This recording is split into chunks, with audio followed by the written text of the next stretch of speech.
Olá a todos, nós estamos em mais uma TPC para professores dos anos iniciais, que é destinado ao EMAI. Nós estamos na parte 3 do pensamento algébrico. Sejam todos bem-vindos a essa formação e nós vamos pedir para que vocês prestem atenção, se desconectem, conectem nessa formação, que é muito importante para que vocês façam anotações, né?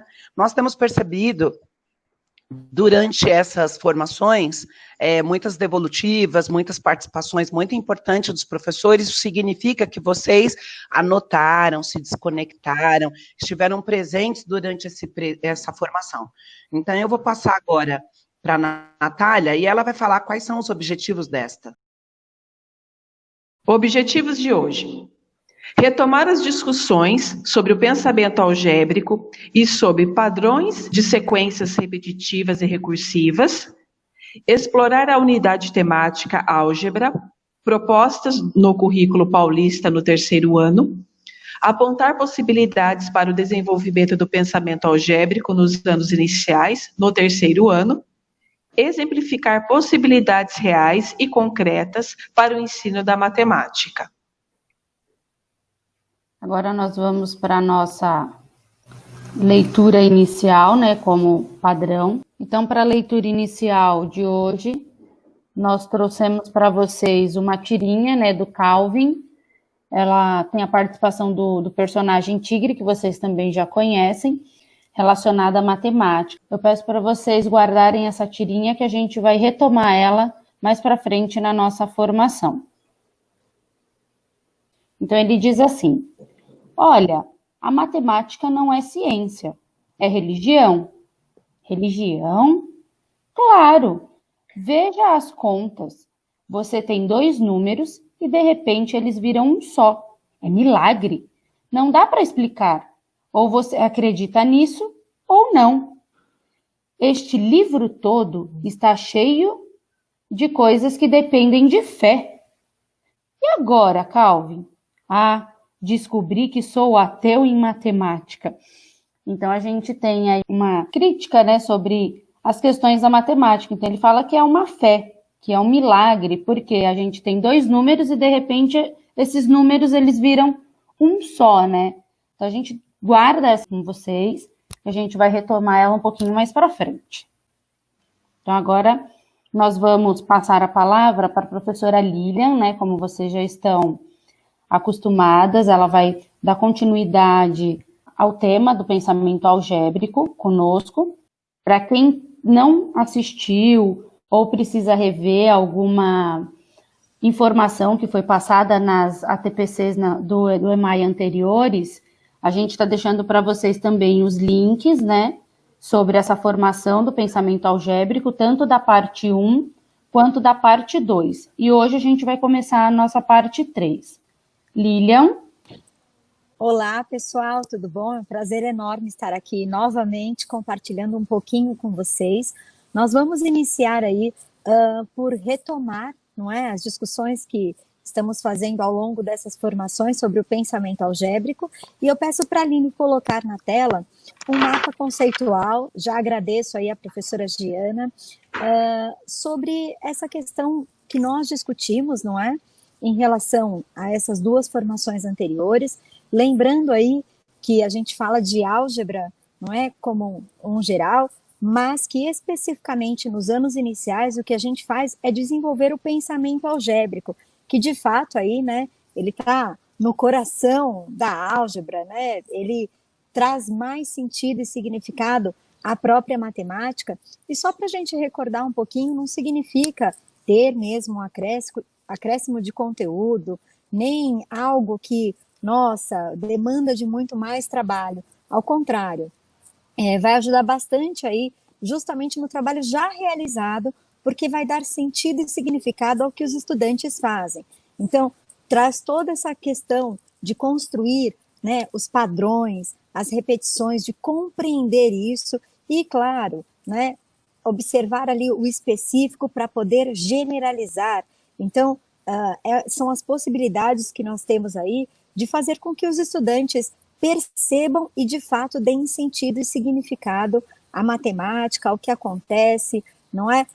Mesmo quando a gente olha ali para os padrões numéricos, então, quando o estudante ele passa a observar isso, isso faz todo sentido. E só para a gente recordar, é algo novo, né? Nós temos lá só em 2013, né, no PENAIC, lá no final de 2012, mas 2013 que o PENAIC vem, e surge lá a questão do pensamento algébrico. E depois, com a base, ele é visto como a álgebra, mas eu acho que ao longo dessas formações nós já vimos aí as questões, a distinção, que aqui não é especificamente essa questão de letras, não é X, Y, mas sim o pensamento, as justificativas matemáticas, essa habilidade, não é, de buscar padrões, regularidades, de fornecer conjecturas e tudo mais. Então, só para a gente focar aí, é justamente a ideia de fornecer, né, de promover uma forma de pensamento nesses hábitos que os estudantes passam a ter, uma vez que nós possibilitamos aí o trabalho com o pensamento algébrico. Então, eu trouxe só uma questão aí para recordarmos, então, para ficar bem claro mesmo, né? Álgebra nos anos iniciais é o pensamento algébrico que vai implicar no modo de pensar, como diz a Kiran, né, contribuindo para uma visão muito mais aprofundada da matemática e nessa perspectiva mesmo de promover uma forma de pensamento, ou seja, né, um hábito de buscar regularidade, de articular, testar, fornecer regras ou conjecturas aí para justamente ir para a generalização.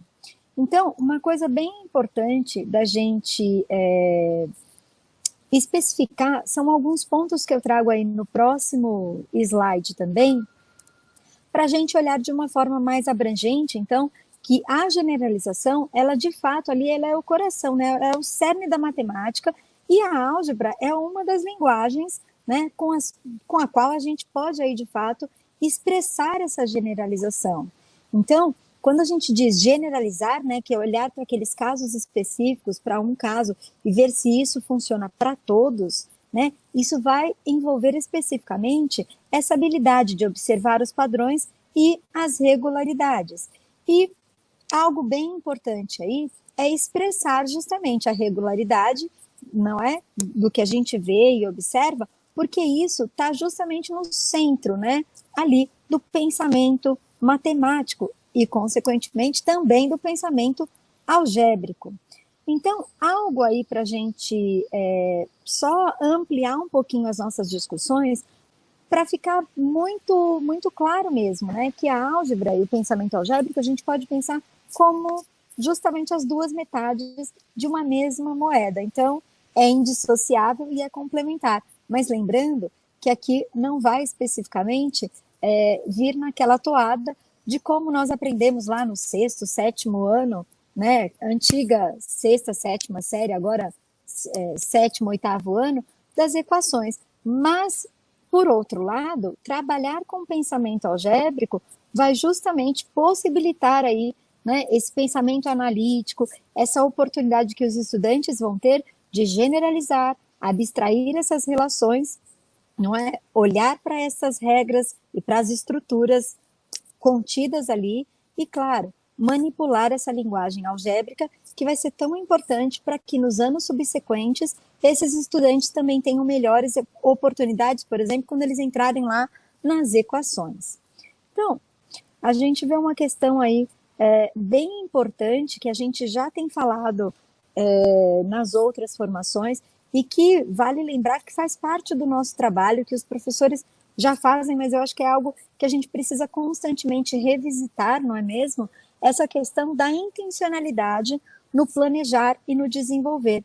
Justamente porque quando a gente fala, não é, de pensamento algébrico, que é algo novo para nós dos anos iniciais, em relação mesmo até aos documentos oficiais, tem que ficar muito claro que tem que estar, né, ali no nosso olhar, no nosso planejar, nessa intencionalidade.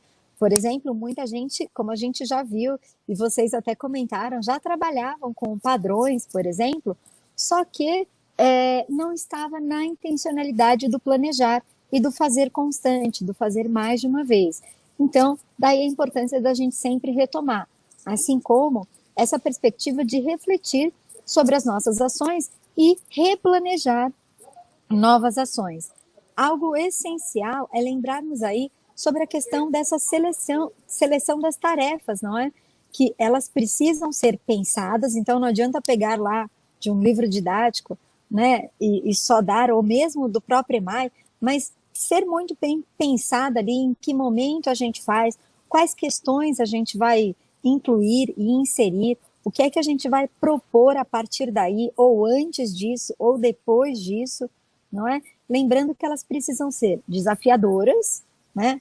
E, claro, possibilitar aí essas discussões matemáticas, né? Já indo para essa segunda questão, logo abaixo, dessa possibilidade para o trabalho coletivo dos estudantes também na matemática, como a gente vem ressaltando aí a importância dessas discussões matemáticas, porque elas são riquíssimas, dar voz e vez aos estudantes, né, para que eles possam falar, dizer como pensaram, não, é essencial. E claro, sempre lembrando que cabe a nós, professores, também possibilitar aí, não é, essas discussões, fazendo o quê? A antecipação do que de repente pode surgir, dos equívocos que os estudantes podem cometer, porque se a gente antecipa, a gente já sabe que, bom, preciso frisar nisso, vou pontuar aquilo, e aí a gente já vai levantando quais questões, não é, vão certamente ser essenciais para que nós possamos fazer essas antecipações e essas mediações com os estudantes. E, claro, como eu disse, né, nessa perspectiva deles poderem falar, discutir entre os pequenos grupos, também ter uma abertura, não é, para esse compartilhamento de ideias matemáticas para o todo, para o coletivo, né, posteriormente sendo ali sistematizado e fechado pelo professor, que vai fazer justamente essas conexões entre o que os estudantes pensaram, fizeram, falaram, e o que eles precisam olhar, observar e registrar, não é, dos conceitos e conhecimentos matemáticos ali presente. Nessa última consideração da abertura para o compartilhamento, vem ao encontro da formação de metodologias ativas que nós passamos na última TPC, em que o menino é protagonista dessa aprendizagem, em que o menino dá conta de dizer como é que ele pensou, como é que ele sistematizou, e aí discutir isso entre os pares. Pode ser por foto, pode ser por vídeo, como muitas escolas já estão fazendo. Então, esse último item do compartilhamento tem muito a ver com as metodologias ativas, com foco na aula invertida, que é aquilo que nós falamos na última TPC. Obrigada, pode seguir, Lívia. Ah, bacana. Então, eu acho que isso faz todo sentido e isso precisa estar pensado por cada um de nós também para matemática, porque muitas vezes nós, professores, né, por muito tempo, ficamos habituados em pensar isso somente na língua portuguesa, em história e geografia, não é? Quando as crianças vão lá, expõem, fazem muitas vezes pesquisas aí sobre o estado, brincadeiras, e preferências, entrevistas com os familiares. Então, isso tem que estar presente e na matemática também. Então, para a gente lembrar lá, os padrões, eles estão presentes, não é mesmo? Na natureza, em várias formas, e é muito curioso porque quando a gente passa a desenvolver esse olhar, não é, intencionalmente com os nossos estudantes, eles passam a ver, de fato, aí, padrões e repetições, porque vira, basicamente, é o que muitos estudiosos falam, né?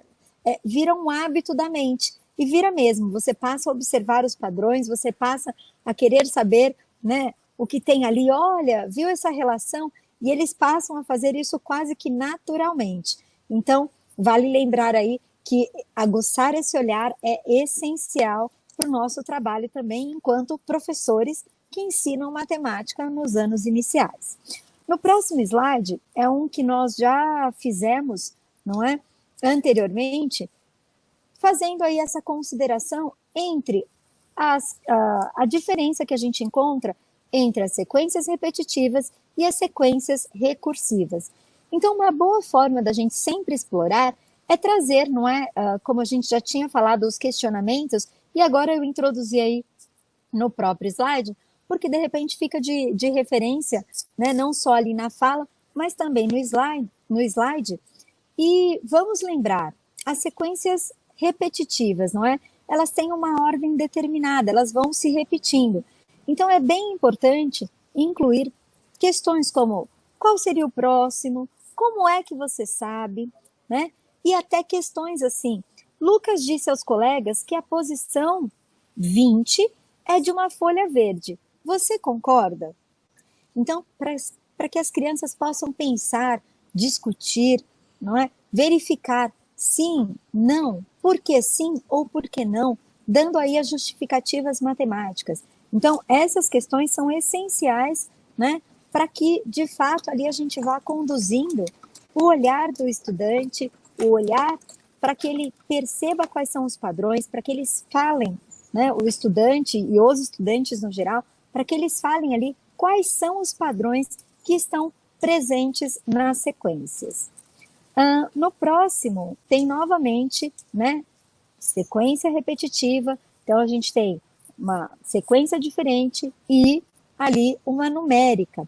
Então, uma coisa bem importante de se pensar quando eu elaboro uma sequência para o meu estudante, para que eu não, de repente, né, não incorra em equívocos, para que eu não deixe tão aberto se eu quero de fato trabalhar aí as sequências repetitivas, né? Então sempre apresenta ali a sequência repetitiva com no mínimo 2 vezes a repetição, o motivo que você fez. Então repare aí, e essa aula, como eu já tinha comentado, foi uma aula que eu já dei aqui pelo Centro de Mídias, no 3º ano. Então tem lá, né, a pétala rosa, pétala laranja, pétala vermelha, folha verde. E aí, repete outra vez. Rosa, laranja, vermelho, verde. E ele já sabe que é uma sequência aí repetitiva. Então, eu trago algo que agora eu não me recordo se eu cheguei a falar ou não, mas eu acho que é bem importante, como a gente está revendo isso, e essa questão e essas discussões sobre padrões e repetições, elas estarão presentes também no 3º, no 4º e no 5º ano. Algo bem importante desde os anos iniciais é associar essas sequências repetitivas, muitas vezes, a essa questão da ideia de par ou ímpar. Então, por exemplo, se o estudante percebe, não é, que o roxo é um número ímpar, o rosa é um par, o roxo, ímpar outra vez, rosa, par, ele vai perceber que vai nessa ideia de ímpar, par, ímpar, par, ímpar, par, e ele pode, inclusive, estabelecer essa relação e determinar ali qual é o elemento da 10ª posição, da 15ª, da 18ª, percebendo aí, né, esta relação que eu posso fazer entre pares e ímpares. Isso é bem importante. E, indo para o próximo slide, no que a gente discutiu lá sobre a sequência recursiva. A sequência recursiva, ela vai obrigatoriamente possuir aí uma regra de formação, aonde cada elemento vai depender do elemento anterior ou dos elementos anteriores, porque há sequências que você precisa dos elementos anteriores para saber qual é o próximo ou qual é o elemento de determinada sequência. Então, como a gente tem aí, não é, os quadradinhos amarelos. Então, vem um amarelo, depois 2 amarelos, 3, 4. Está acrescentando sempre mais um em relação ao anterior. Assim como nessa sequência numérica. Eu tenho 1, 2, 3, 4, 5. Está sempre acrescentando mais um ao anterior. Nós trouxemos aí uma sequência que também é uma sequência recursiva, né, de um padrão recursivo, aonde eu tenho lá, olha, repare, né, um verde, um vermelho, um triângulo verde, um quadrado vermelho, um triângulo verde, 2 quadrados vermelhos, um triângulo verde, 3 quadrados vermelhos. E aí tem essas questões, né? O que vocês observam? Qual é o padrão? Sabendo que o próximo na sequência é um triângulo verde, qual será a figura da 15ª posição e na 21ª posição? Né? Escreva aí, então, a posição dos triângulos verdes, o que conseguem observar. Então, no próximo slide, a gente pede aí para que vocês tenham alguns minutinhos agora, uns 5 minutinhos, para vocês responderem aí essas 3 questões, tá? Que depois nós vamos retomar para discutir aqui, porque nós vimos o quanto é importante também terem esses momentos até de pausa, né? Para ver que, de repente, o que vocês estão pensando de fato aí está na linha, ou que a gente precisa retomar algumas questões, alguns conceitos e continuar essas trocas entre nós, professores dos anos iniciais. Então, 5 minutinhos para vocês aí responderem essas 3 questões. Bom, após a pausa aí das discussões de vocês, então a gente segue agora com a formação. É interessante essa discussão do grupo, para que vocês não entendam que isso aqui é só assistir, né? É ter a participação de vocês. Seguindo, Lilian. Obrigada. No próximo slide, então, eu já trago aqui, né, para vocês essa questão. Muito provavelmente todos vocês perceberam, né, que à medida que eu tenho um triângulo verde, né, eu tenho ali um quadrado vermelho, depois eu repito um único triângulo verde e tem um quadrado vermelho a mais do que o anterior, e assim sucessivamente. Então, mais um triângulo verde e um quadrado vermelho a mais do que o anterior. Então, provavelmente vocês observaram aí essa sequência e esse padrão, com certeza.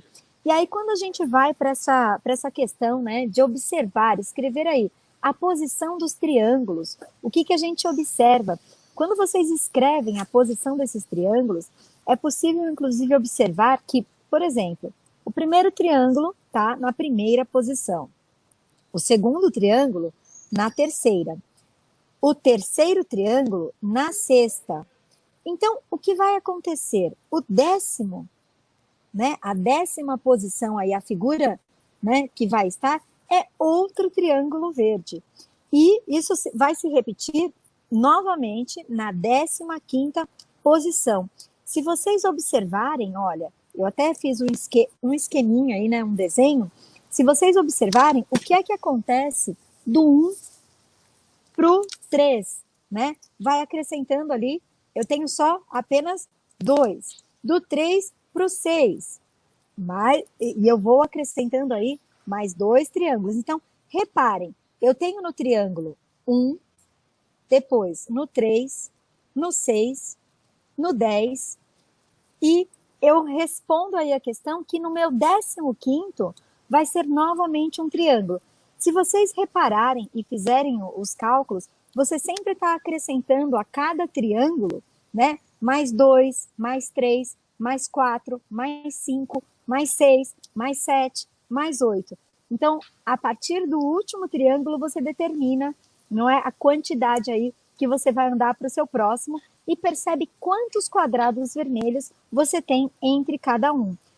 Respondendo aí, né, na 15ª posição, eu vou ter outro triângulo verde e na 21ª posição, outro triângulo verde. Então, também é uma forma da gente aí descobrir. Se vocês colocarem, né, essa soma em relação aos triângulos, é algo que você também pode observar. E vocês vão perceber, se vocês derem e trabalharem isso com os estudantes, que eles passam a perceber, claro que não é automático, assim como para nós não é, mas a partir dessas discussões, desses questionamentos, então escreve aí, né? Coloca o primeiro triângulo, escreve em que posição ele está. Ótimo.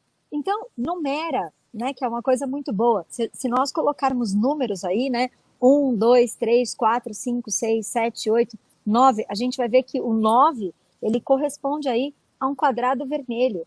Logo, consequentemente, o próximo é um triângulo verde. E aí a gente sabe que são mais 4, porque é sempre um a mais que o anterior.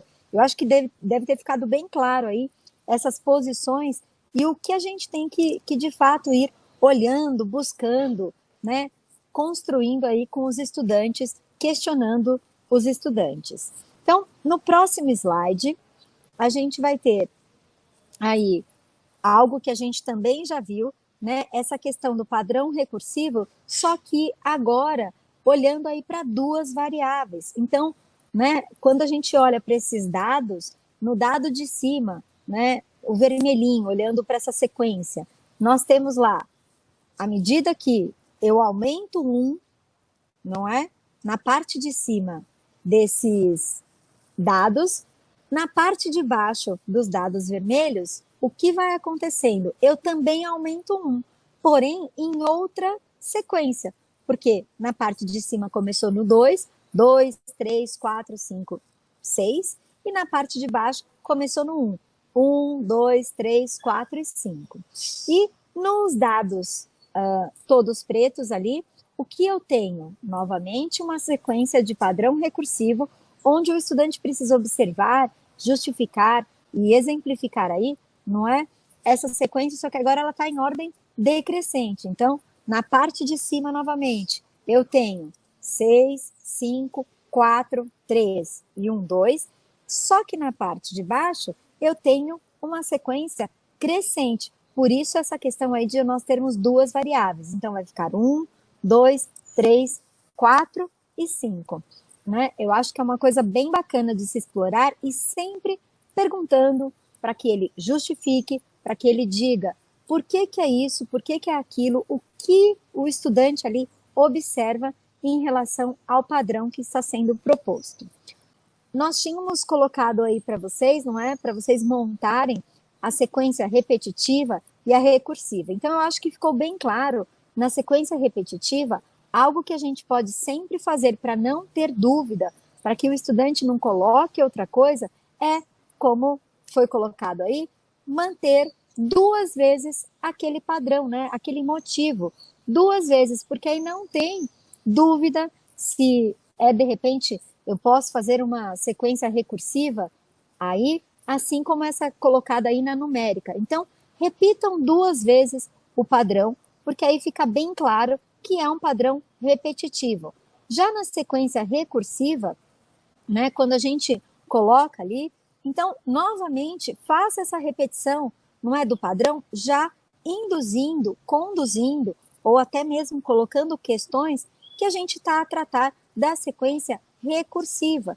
Então, quando a gente tem lá, não é, um sol, uma lua, uma nuvem, um sol, duas luas, uma nuvem. O que significa que eu vou ter sempre um sol e uma nuvem, só que vai aumentar a minha quantidade de luas. E isso é só um exemplo. É uma das formas que eu poderia ter pensado.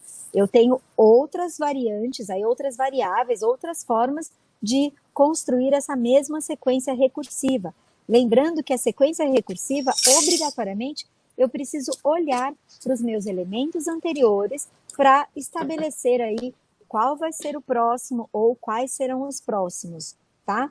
Assim como na questão numérica, reparem, a gente tem aí a mesma proposta, não é? 125, 145, 180, 65, só que a gente já coloca os 185, vai colocando alguns ali para que eles possam observar quem vai ali qual é o elemento faltante, quem está faltando ali entre o 185 e o 225, quem é o próximo, né? O que está acontecendo entre um e outro? Então, eu acho que dessa maneira, eu espero que fique bem tranquilo aí para a gente pensar em sequências repetitivas, em sequências recursivas e como a gente também pode trabalhar com os nossos estudantes, oferecendo aí essas possibilidades para o trabalho com as sequências, porque são habilidades diferentes, não é? Olhar para essa sequência repetitiva e para a sequência recursiva. Eu acho que vale lembrar uma coisa, que essas sequências, por exemplo, a própria repetitiva ali, muito presente no primeiro, no segundo ano, elas não precisam estar apenas nesse formato impresso, tá? A gente pode trabalhar, como eu mostrei na anterior, a gente pode trabalhar com materiais manipuláveis, com contas, com... Até mesmo hoje a gente tem aí essa questão tecnológica, né? Como é que a gente faria? Tem vários jogos, inclusive, se eu não comentei ainda, já comento no Matific, tem coisas incríveis no Dragon Learn também, que eles vão, de fato, aí também trabalhando esse desenvolvimento do pensamento algébrico a partir dessa plataforma online, que é incrível também. Interessante você falar a respeito dessas plataformas, né, que tem para poder ser utilizadas como também ferramentas para complementar o trabalho do professor. Até algumas professoras, durante as contribuições feitas, né, nos questionários colocados na formação do EMAI anterior, algumas colocaram sim responderam que utiliza o Matific, o Dragon Learn, é bem interessante porque tem sequências ali ótimas para serem trabalhadas. Até outro ponto, é bom também esclarecer que já foi falado, né, a respeito das sequências repetitivas, inclusive alguns exemplos aqui que você está colocando já foram colocados na nossa formação anterior, mas nós estamos retomando justamente porque nós observamos que houve alguns equívocos, né, na compreensão do que são as sequências repetitivas e nas sequências recursivas. Então, gente, nós estamos falando novamente, retomando o que são as sequências repetitivas, o que são as sequências recursivas. Por quê? Porque observamos que houve, sim, dúvidas a respeito, até na demonstração das atividades colocadas, né? E então é importante retomar, colocar isso novamente. Outro ponto também que você falou novamente, como na formação anterior, Lilian, nós temos, para não haver equívocos ou até dúvidas por parte para quem está sendo proposta a atividade, é que quando eu vou colocar as sequências, colocar mais de uma repetição, colocar no mínimo 2 repetições, para que o estudante entenda do que está sendo tratado. É sequência repetitiva ou é uma sequência recursiva, né? Então, é sempre bom lembrar, quando nós, enquanto professores, vamos fazer a proposta para o estudante realizar a atividade relacionada à sequência repetitiva e sequência recursiva, importante, gente, antes de colocar para o aluno fazer, eu tenho que colocar no mínimo 2 repetições para que haja essa compreensão por parte do estudante, para que ele consiga compreender aquilo que está sendo pedido e ele possa dar a sequência. Exatamente, muito bem colocado, porque eu acho que é isso, e tá tudo bem, né, Natália? Porque, como a gente tem frisado aí, é algo novo para todo mundo, né? Nós trabalhávamos sequências, mas será que em algum momento nós olhávamos que tinha essa diferenciação, que eu tinha lá especificamente uma habilidade a ser desenvolvida numa sequência repetitiva, outra habilidade a ser observada na sequência recursiva? Será que a gente tinha parado para pensar? Então, é novo e está tudo bem. Isso. Eu acho que esse que é o momento mesmo, sim, da gente retomar, de, como eu sempre brinco, trocarmos figurinhas, não é? Porque sim, para a gente refletir a respeito, isso, entender, e até para a gente, agora nesse momento, nós estamos sendo os estudantes, né? Para verificar como isso acontece, como se dá essa compreensão. Que dependendo da maneira como eu coloco a atividade, o próprio estudante ele fica em dúvida em saber qual das sequências se trata, né? Exato, e incorre em equívocos, né? Você fala, nossa, mas não era isso. Nossa, mas eu pensei que fosse, mas só tem uma vez, né, aquela sequência. Exato. Como que eu vou saber como continuar, né? Exatamente. Então, é bem bacana mesmo esse processo, porque vale lembrar isso que você colocou, a gente já falou, nós colocamos nas anteriores, os estudiosos, eles comprovam, e vários estudos afirmam, não é, que para que nós possamos trabalhar com os estudantes, desenvolver nos estudantes, precisamos nós, professores, antes desenvolvermos em nós mesmos esse hábito, não é, de pensar algebricamente, de olhar para esses padrões, para essas repetições. Então, como disse o Schumann lá em 1986 e 87, não é possível ensinar aquilo que a gente não saiba, que a gente não domina. Então, a gente precisa, de fato, saber, e está tudo bem não saber, desde que a gente vá trocando ali, vá percebendo, e olha, que bacana, vou então olhar por esse lado, vou passar a observar isso, e claro, a gente vai crescendo e vai possibilitando aí melhores construções e oportunidades para os nossos estudantes também, né? Então, bem bacana isso. Aí podemos ir para o próximo, então, que eu acho que ficou bem claro agora, são as habilidades aí que constam no EMAI, tá? Então, lembrando, tem de novo aquela questão da habilidade de identificar as regularidades em sequências ordenadas de números naturais resultantes da realização de adições ou subtrações sucessivas por um mesmo número, descrever uma regra de formação de sequência e determinar elementos faltantes ou seguintes, que é o que a gente também estava discutindo aí, porque ela faz parte também do terceiro ano. E como objeto de conhecimento dessa habilidade, nós temos aí justamente a identificação e a descrição de regularidades em sequências numéricas recursivas. Daí a importância, né, de nós, enquanto professores também, sabermos qual é a sequência. E vale lembrar, não é que a gente precisa pedir para o estudante dizer, e aí, é uma sequência repetitiva, é uma sequência recursiva? Mas é claro que, enquanto professores, nós vamos, muitas vezes, chamar a atenção, olha, pessoal, que bacana, então, olha, aqui é uma sequência repetitiva, olha, aqui eu preciso determinar, não é? Tem uma regra, aumentou, diminuiu, de quanto em quanto. Então, estamos falando de uma sequência recursiva. Então, à medida que a gente vai falando, né, e nós vimos isso até em exemplos aí dos estudantes, eles também vão pegando esse hábito de falar, de ouvir e de repetir.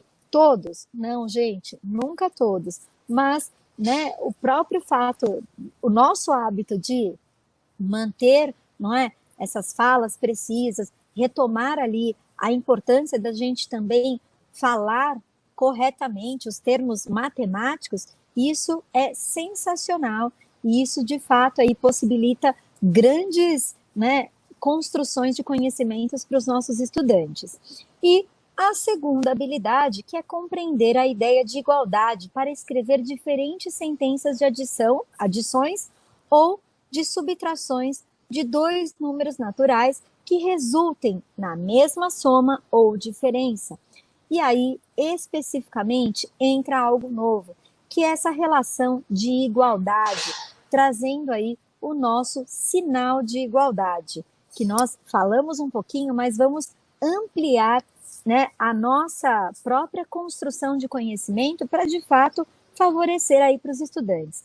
Então, novamente, nós propomos para vocês aí 3 minutinhos retomarem e relembrarem, né, o que vocês recordam sobre essas discussões e responder aí essa questão. Quantos significados ele possui? Né? O sinal de igualdade. Quantos significados ele tem e quais são eles? O que isso implica? O que significa? Então, 3 minutinhos aí para vocês novamente discutirem. Essa mesma pergunta está no nosso formulário, então vocês vão discutir entre vocês e lá no formulário de avaliação vocês podem colocar algumas discussões que foram feitas no grupo, tá bom? Seguindo. Bacana. Então, vamos lá para o próximo slide. Antes de entrarmos aí, eu trago novamente a discussão, né, aí da tirinha do Calvin, que é sensacional. Então, quando ele coloca lá, né, olha, a matemática não é ciência, é religião. E o Tigre pergunta, religião?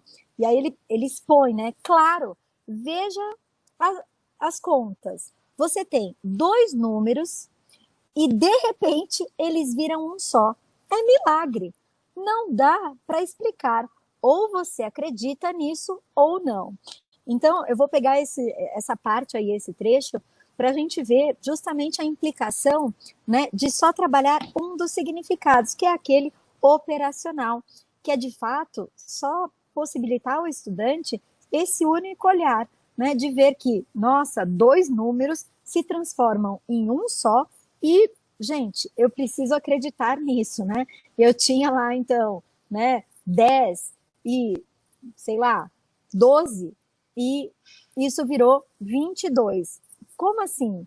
Né? Ou até mesmo nessa questão que ele coloca, né? Eu tenho 5 mais 7, e aí, obrigatoriamente, eu falo, bom, eu tinha 5 e eu tinha 7. Essa quantidade não deveria, sei lá, dar outra coisa? Podendo ser, por exemplo, o 7 mais 5 e não necessariamente o 12?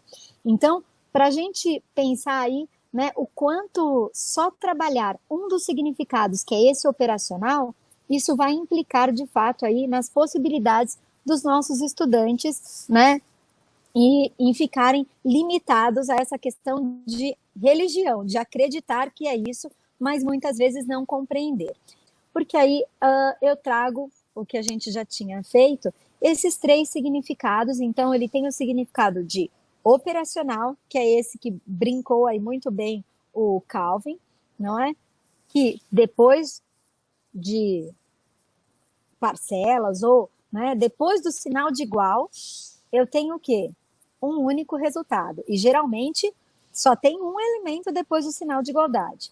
Tem essa questão do significado de igualdade como equivalente, então trazendo aí a equivalência, e como relacional, que são 3 significados distintos para o meu sinal de igualdade. E nós, enquanto professores, compreendermos e olharmos para a diferença de cada um deles, gente, faz toda a diferença no que a gente possibilita também para os nossos estudantes. Eu trouxe um pouquinho aí, né, algumas reflexões antes da gente olhar explicitamente. Eu trouxe aí as considerações de cada um dos significados do sinal de igualdade. Então, para a gente ampliar aí um pouquinho, se nós olharmos para essa base aí, que a compreensão desses diferentes significados, né, ela é essencial para que se desenvolva aí esse campo do pensamento algébrico, a gente precisa, de fato, dar total importância para esse conceito de igualdade, não é? E para o próprio conceito que a igualdade tem e ela desempenha na matemática, uma vez que é essencial para que eu compreenda o conceito de equivalência. Então, olhar para a igualdade, né, para esse conceito de igualdade, vai me possibilitar compreender esse conceito de equivalência. Então, nós temos aí algo para a gente pensar e para, enquanto professores, sabermos e dominarmos. É bem importante lembrar aí que na matemática essa relação, né, de igualdade é uma relação de equivalência. E o que acontece? Nós temos aí 3 propriedades do nosso sinal de igualdade. Então, por exemplo, ele é simétrico, ele é reflexivo e transitivo. Essas são as 3 propriedades do nosso sinal de igualdade: a simetria, a reflexão e a transitividade. E aí, olhando para a simetria, eu acho que fica bem claro, né, essa forma de quantas possibilidades aí eu tenho para escrever determinada quantidade, lembrando que é bem importante propor tarefas, discussões e reflexões, olhando aí para essa possibilidade de ter 2 termos ou mais depois do meu sinal de igualdade, né? Não manter só no antes, que causa um total estranhamento quando o estudante também se depara ali, por exemplo, nos anos subsequentes, com as equações, que eu posso ter vários termos depois do sinal de igualdade. Reflexiva, porque funciona mesmo, né, como um espelho aí. Então, é bem importante. Eu não sei se vocês perceberam, mas olhando para isso, a gente retoma mesmo as próprias propriedades da adição e da multiplicação, para a gente ver como é importante atrelar aí essas propriedades ao desenvolvimento do pensamento algébrico. E a última propriedade do sinal de igualdade, que é a transitividade, né, que ele aí é transitivo. Então, o que isso implica ou o que significa? Quando eu tenho lá os meus termos, né, 2 mais 3 mais 4 é igual a 4 mais 3 mais 2, que é igual a 5 mais 4, que é igual a 9. E eu poderia colocar outras igualdades. Então, a transitividade me permite concluir que o que eu tenho nessa primeira parte aí, olha, 2 mais 3 mais 4, é exatamente igual, por exemplo, o que eu tenho no final, a 9, que também é igual, por exemplo, ao que eu tenho aí na minha terceira posição, 5 mais 4, que também vai ser igual ao que está na segunda posição, 4 mais 3 mais 2. Então, isso é justamente essa propriedade do sinal de ser transitivo. Então, é por isso que eu posso escrever aquelas expressões grandes, que eu acho que vocês lembram dos exemplos que eu dei, como eu faço na sala de aula, para os estudantes escreverem quantos alunos vieram, de quantas formas diferentes eles conseguem ali pensar, ou pela adição, ou pela multiplicação. Percebem? Nós estamos, de fato, olhando para as propriedades desse sinal de igualdade e, ao mesmo tempo, trabalhando e ampliando as possibilidades dos estudantes em relação às propriedades da adição ou da multiplicação. Nós temos aí o primeiro significado. Então, significado operacional. O que significa isso? É o que a gente já vem falando e eu acho que vocês já perceberam claramente. Depois do símbolo de igual, a gente sempre tem que colocar o quê? Um resultado, né? Uma operação. Só aceita como verdadeiro um único valor. Então, tem aí até o exemplo, 4 mais 13 igual a 17. Então, é nessa ideia, né, da gente só trabalhar esse significado, o estudante ele vai ficar muito limitado ali, né? Achando que, bom, depois do sinal de igualdade, eu tenho que fazer algo, colocar um único resultado, né? Então, é algo nessa ideia do Calvin, né, de milagre. Então, eu tinha 2 ou 3, não é? E se transformou em apenas 1. É basicamente um milagre. E no próximo, o significado que a gente tem de equivalência.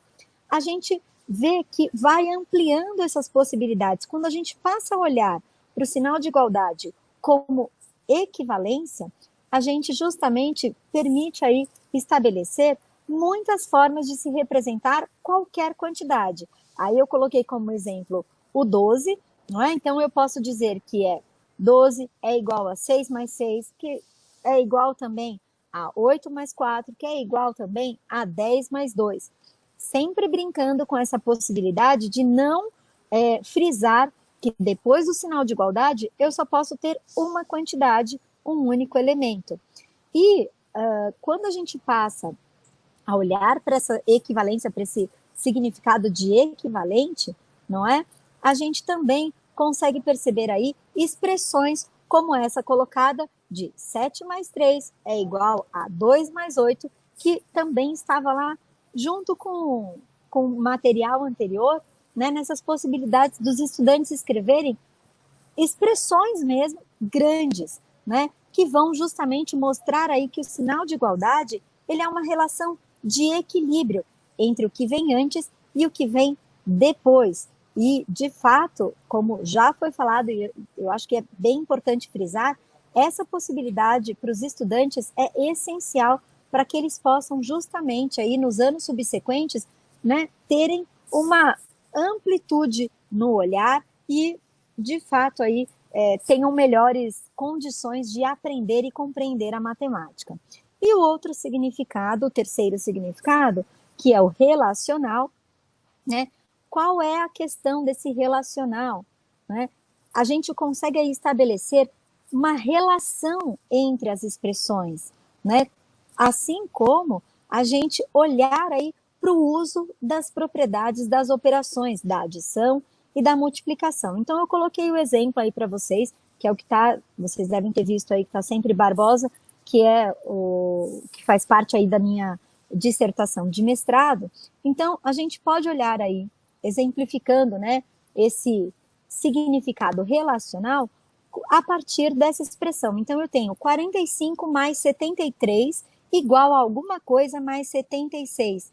Então, ao invés de eu operar cada lado, o que é que eu posso perceber? Eu encontro aí o 42, não porque eu fiz cálculos separados, mas porque eu consegui observar que se do 73 para o 76 são apenas 3 a mais, para que eu possa manter o meu equilíbrio, a minha equivalência, eu preciso estabelecer essa relação que do 45 para o espaço a ser preenchido são 3 a menos, né? Eu tenho 3 a mais, então são 3 a menos agora.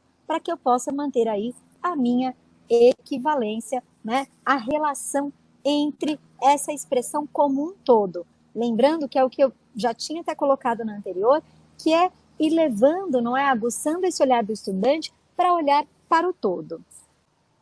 Então, algo muito importante é, de fato, aí possibilitar que os alunos e as alunas trabalhem sequências de expressões, né, justamente com esse objetivo de encontrar as relações numéricas, reforçando aí justamente esse significado de equivalente para que ele possa ampliar as possibilidades para pensar também de maneira relacional, olhando aí para o sinal de igualdade como relacional. Então, tem diversas expressões numéricas que vocês podem propor. Eu trago aí no próximo slide um exemplo que está no material do João Pedro da Ponte, tá? Que é incrível, né? Pensar a partir dessas expressões. Então, novamente, o convite para que por 5 minutos vocês resolvam as expressões, mas não só resolvam. Vocês precisam explicar como foi que vocês pensaram. Eu sei, 5 minutinhos, né? Pode parecer pouco, então a gente pode ficar aí atrelado a explicar como pensou cada uma das expressões aí dessa primeira parte, tá? Dessa primeira coluna. Então, vocês resolvam todas, mas expliquem aí como pensaram nessa primeira coluna para cada uma dessas expressões, ok? E aí nós voltaremos com uma questão que eu acho que é bem importante. E como a gente traduz isso, né, em sala de aula? Que trabalho? Será que estudantes de terceiro ano saberiam explicar como pensaram, como fizeram? Será que eles resolvem, assim, essas expressões para além dessa possibilidade, né, de trabalhar somente com o significado do sinal de igualdade como operacional? E agora, vocês vão conhecer aí um pouquinho, antes das minhas discussões, como foi que os estudantes do terceiro ano, não é, pensaram e resolveram. Eu trouxe aí a explicação de uma das estudantes para aquele momento que eu falo para vocês, que é o da socialização. Eles discutiram nos pequenos grupos, eu fiz as intervenções nos pequenos grupos, fui ouvindo e depois eu trago, né, e pergunto, quem quer expor? Convido, olha, você não quer expor aqui, né? E já penso na sequência para cada um aí ir colocando também como pensou e o que fez. Então, assistam aí o que a estudante coloca para gente. Aqui, do 11, do 12 é 1 a mais do 11, né? Então, o do 15 vai ser 1 a menos. Então, quanto vai dar? 14. E na próxima? Aqui. Ó, agora é o contrário. Antes era do 11, agora é do 15. O 15. Do 16. Certo. Sabe 1, né? Então, do 11 no quadrado. 11 menos 1, 10. Vocês concordam? Sim! Que mais? Olha aqui. Certo. O que você pensou aí? Aqui é 2 a mais. Certo. Então, aqui vai ser 2 a menos. Quer fazer essa última? Vai lá. Aqui, ó. É quase a mesma coisa. Só que o quadrado é pra cá. Certo. E o resultado vai dar 26. Então, não precisava calcular. Só inverter. Então você precisou calcular? Não, você fez o quê, então? Eu inverti essa conta aqui é 6. Tá certo, né? Aqui, o 15 depois vai pra cá. Só que o 11 pra cá.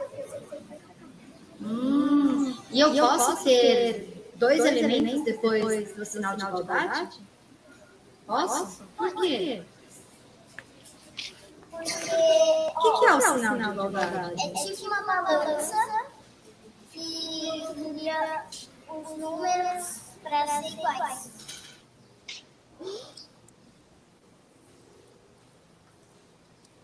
Então, no próximo slide aí, pessoal, acho que é encantador, não é?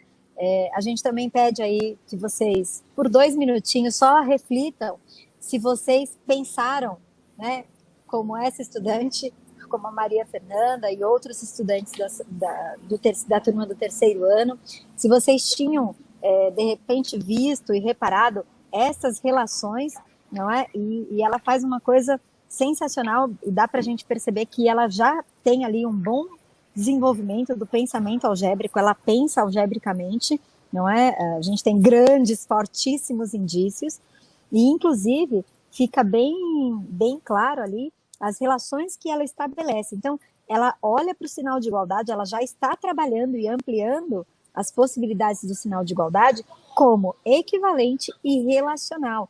Ela faz toda uma relação. Então, é muito bonitinho, né? Ela vai lá, ela olha aqui, né? Quando ela olha para aquela expressão de 11 mais 15 igual a 12 mais o quadrado, então ela olha, aqui eu vou olhar para o 11. Então, do 11 para o 12 é um a mais. Isso significa que do 15 para o quadrado, não é? Eu vou estabelecer essa minha relação. É muito fofo de ver. E aí, é sensacional quando ela olha lá do 11 mais 15 é igual a quadrado mais 17. Então, ela diz, agora eu vou olhar para o 15. Do 15 para o 17, são 2 a mais. Então, isso significa que do 11 para o quadrado vão ser 2 a menos. Então, olha só como ela já está a pensar algebricamente e ver aí esse sinal de igualdade como relacional, né? E ela chega lá em 9. É fantástico. E ela diz claramente, o que é então o sinal de igualdade? É uma balança, não é, que vai equilibrar os números, o que tem de um lado para o que tem do outro. Então, ela tem uma compreensão já mais ampla aí desse sinal de igualdade. Inclusive, quando ela faz essa comparação entre a primeira expressão, 11 mais o quadrado igual a 26, e a última dessa primeira coluna, o quadrado é igual a 15 mais 11. E para ela é muito natural, e justamente aquela possibilidade que eu falei, quanto mais nós oferecermos, quanto mais estimularmos, mais claro, né, e melhor também os estudantes vão aí brincar com essas quantidades, com esses números, com olhar para o sinal de igualdade para além de operacional. Bom, pessoal, eu agradeço a oportunidade de poder mais uma vez contribuir aí, partilhar com cada um de vocês, não é? Essas discussões tão importantes, né, sobre o pensamento algébrico, que é uma unidade que está aí, veio para ficar e ainda bem, e que com certeza eu acho que cada vez mais vocês concordam que trabalhar e desenvolver o pensamento algébrico de fato possibilita, né, aos estudantes dar muito mais sentido e significado à matemática. Muito obrigada pelo convite e na próxima nós vamos discutir aí mais alguns exemplos dos estudantes e, claro, o que está previsto e proposto para o 4º e para o 5º ano. Foi um prazer enorme estar com vocês. Obrigada. Agradecemos a participação da professora Lilian em mais uma formação. Agora a gente vai discutir e aprofundar um pouco mais sobre as habilidades que constam no EMAI, né? Então, o que a gente deixa para vocês de sugestão?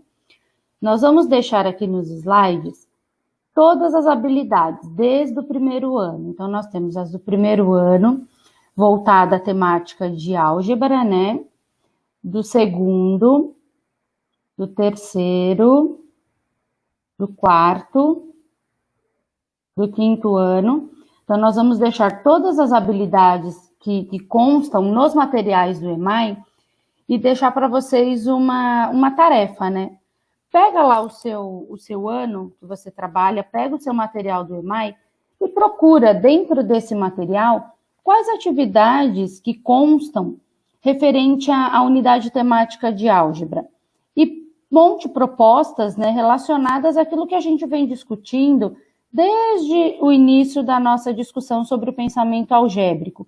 Como a gente consegue transformar essas atividades e passar elas para os nossos alunos de uma maneira mais lúdica, utilizando alguns objetos que tem em casa, como a gente consegue adaptar essas atividades para esse ensino remoto. Então, a gente deixa para vocês esse desafio agora, né?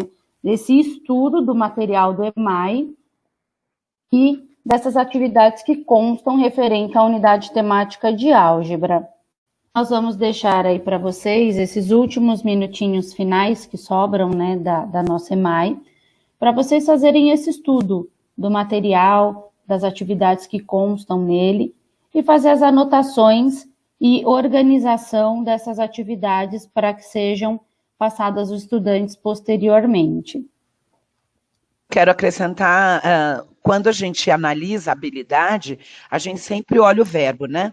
Se a gente vai resolver, se vai identificar, se vai reconhecer. Então, olhar os verbos desta formação é muito importante, porque vocês vão perceber em que momento o menino vai estar mais ativo. Então, vão olhando os verbos dessas habilidades, observando como é que essas habilidades se constituem na realização de atividades por meio das metodologias ativas, em que o menino se torne protagonista dessa atividade, olhando com foco na aula invertida, que foi o tema da nossa última TPC.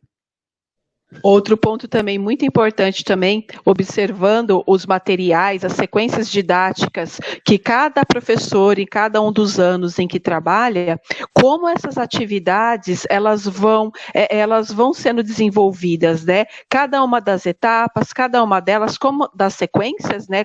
Cada uma das atividades na sequência, como que elas aparecem e como é interessante a maneira que aparece, o que acrescenta, como não acrescenta, e como o encaminhamento que consta no guia do professor, como os encaminhamentos eles propõem para que seja feita a reflexão, né, toda a proposta para o aluno poder entender a respeito da atividade, né, a respeito da álgebra. E nós temos tido uma preocupação de mantermos esse tema, essa unidade temática, porque ela é nova dentro do currículo paulista. Então, você vai falar, bom, vocês vão ficar estudando isso até quando? Esse é um momento formativo, então nós estamos empenhando esforços para que todo mundo tenha o maior tempo de estudo, de conhecimento, para aprofundar esse tema. Lembrando que a gente foi falando do primeiro, do segundo, do terceiro, a gente ainda terá mais um estudo do quarto e quinto, mas o objetivo é deixar consolidado de modo pleno esta unidade temática a ponto de vocês falarem, isso aqui eu consigo aprofundar, isso aqui eu consigo iniciar com os meus alunos. Esse é o nosso objetivo, de dar subsídios para que vocês realmente aprendam e confirmem aquilo que vocês já sabem sobre a unidade temática pensamento algébrico. A gente, como sempre, né, tem colocado para vocês uma boa prática. Então, todas as boas práticas que estão sendo compartilhadas conosco, a gente vem e compartilha com vocês algumas dentro das nossas formações. Para hoje, nós trouxemos uma prática feita pela professora Giana, da Escola Estadual Miguel Arraes. Ela já foi apresentada aqui na formação de hoje, mas a gente vai dar uma retomada. A professora Giana, ela pegou as nossas formações referente ao pensamento algébrico e fez um mapa conceitual. E ela compartilhou conosco. A gente achou bem bacana essa ideia, porque ela faz um compilado, né, de tudo que a gente vem discutindo desde a primeira formação, ela colocou nesse mapa conceitual e compartilhou conosco. Então, a gente deixa para vocês aí esse mapa, para vocês também terem acesso, dar uma retomada de forma mais breve nos conteúdos que vêm sendo abordados em todas as formações, e a gente agradece a professora pelo compartilhamento desse trabalho que ela fez conosco. E parabeniza ela também pelo capricho, né? Que esse mapa para a gente, assim, ele ficou bem sucinto e ele expressa exatamente tudo aquilo que a gente discutiu nessas últimas formações, referente ao pensamento algébrico. Muito obrigada. Nós agradecemos também a todos os professores que deram sugestões, preencheram lá na avaliação, compartilharam ideias. A gente percebe que há um empenho de vocês neste momento de estudo. Isso é muito importante para nós, e não ter a preocupação de fazer se está certo o que eu estou pensando ou está errado, porque a gente está aprendendo, né? Esse momento de aprendizagem é um momento em que os professores também constituem hipóteses, conjecturas, sistematiza conhecimento. Então, é muito importante quando vocês preenchem lá as avaliações de modo primoroso, com empenho, porque a gente consegue perceber quais são os saberes que vocês têm e aonde a gente pode empenhar esforços. Então, nós agradecemos a todos os professores que têm preenchido as avaliações com empenho, com esforço aí, e o trabalho dos coordenadores por fazer a mediação dessa unidade temática. Nós participamos aí de uma pauta de uma das nossas escolas, que foi o Pasquale, em que a professora coordenadora retomou a TPC, renovou com os professores algumas atividades. Então, isso é muito importante. Não só essa escola, mas outras escolas que estão fazendo esse aprofundamento. Então, a gente agradece também o empenho dos professores coordenadores, que também estão aí se reaprendendo este momento de ATPC no ensino remoto, e nós agradecemos a participação tanto dos professores quanto dos coordenadores. Então, retomando aqui, a gente percebeu que alguns professores estão tendo dificuldades de encontrar o material que a gente deixa disponível dos PPTs referente às formações. Normalmente, a gente deixa sempre na descrição dos vídeos os links com apontamento de presença, o link de avaliação e o link do material daquela formação. Para facilitar para vocês, nós montamos um link geral no nosso OneDrive da diretoria, e todos os materiais referentes a todas as formações, tanto das ATPCs quanto das formações do EMAI, vão estar disponíveis nesse link. Então, todo o material que vocês precisarem, vocês podem entrar nesse link e terão acesso a todos os PPTs, desde a primeira formação que nós demos da ATPC até essa última de hoje do EMAI. Então, a gente deixa o link para vocês, para o acesso a esses materiais. A gente vai deixar também o apontamento de presença e a avaliação. Como já foi colocado aqui na nossa formação, todas aquelas questões que a gente foi discutindo no decorrer da apresentação, das discussões aqui de hoje, eles estarão disponíveis lá na nossa avaliação para vocês poderem contribuir e colocar o que vocês pensaram referente a essa temática que foi discutida hoje, as questões que foram colocadas. Tá? Também vamos deixar um espaço para quem quiser, não é obrigatório, tá? Contribuir com alguma atividade, algum vídeo que tenha feito referente ao assunto, alguma pauta, fica lá também para vocês um espaço disponível para compartilhamento. O bacana do compartilhamento dessas ideias é que a gente vai passando para a rede, para os outros colegas, e a gente vai ampliando esse nosso olhar sobre a temática da álgebra, né? Então, só retomando, não é obrigatório. Quem quiser pode compartilhar conosco. Se não quiser colocar lá no formulário, também tem os nossos e-mails, que a gente deixa aqui os nossos contatos, pode estar compartilhando também diretamente pelos nossos e-mails. E, assim que vocês compartilham, a gente entra em contato e, se possível, a gente compartilha na próxima formação para todos terem conhecimento daquilo que está sendo feito pelos professores. Os coordenadores também podem compartilhar, tá?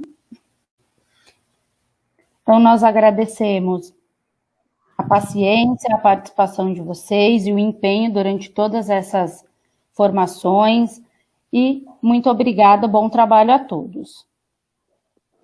Agradecemos o apoio do nosso diretor de núcleo, Malcolm, e da nossa dirigente de ensino, Rosana, por todo o apoio que eles estão dando para que aconteçam as nossas formações. Obrigada pela participação e até a próxima. Agradecemos a todos os professores pelo trabalho de vocês. Temos recebido muitos vídeos, muitos muitas contribuições, isso é muito importante, e nós agradecemos o empenho de vocês e o trabalho de todos. Bom trabalho aí, a gente continua junto nessa tarefa do ensino remoto.